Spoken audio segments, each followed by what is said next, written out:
A Merrick County family says they were rocked by what felt like an explosion as a tornado ripped through their farm. As Steve White reports, help was quick to arrive, but the damage may be an issue into the next growing season. There's crop damage to be sure, but this Merrick County farm family is thankful that they're unharmed, even as their farm suffers serious damage in this July 4th storm. It's an eerie, scary, kind of a deep groan feeling. After the fireworks died down, the Kowalskis heard the tornado alert and what felt like a blast. A lot of pressure in the house and all the windows blew out and just kind of made it downstairs and rode it out. Alvin Kowalski farms with his brother Aaron on ground that's been in the family more than a century.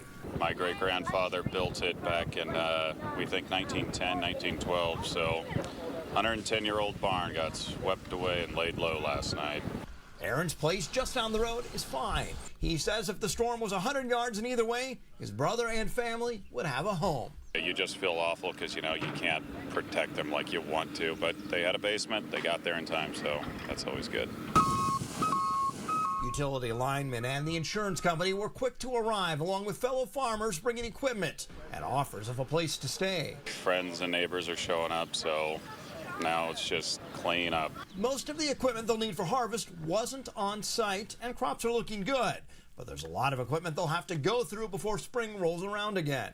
Plus, without this storage space, we've got a lot of equipment that should be inside that's outside now. So, when farmers in Kansas needed hay after wildfires, they pitched in. Now the Kowalskis are on the receiving end. Be kind to your neighbor because, you know, we're probably going to have to pass this along at some point.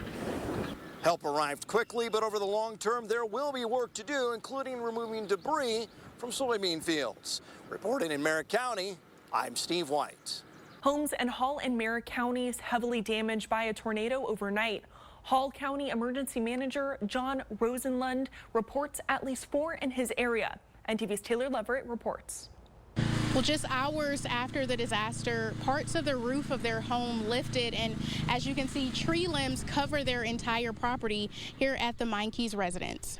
And this porch collapsed down quite a bit, and she couldn't get out. Homeowner Virgie Meinke describes the terrifying moments that trapped her dog Bonnie. But she always sleeps under there. I bet she don't know more. Yes, and everything was all fixed up. Like everybody would come out here and talk about how this was a miniature stir museum. The Meinke's property suffered most of the damage, with pieces of glass and tree limbs now covering their 9 acres. It's heartbreaking, but so thankful that we're okay. There were a few areas that began to develop some rotation, and one of those areas tightened up and enough to produce a tornado generally just southeast of the city of Grand Island. The National Weather Service in Hastings is still assessing the strength of the tornado based off the damage in the area. Preliminary damage assessment is consistent with an EF1 rated tornado. Preliminary wind speed estimates are in the 105 to 110 mile per hour range.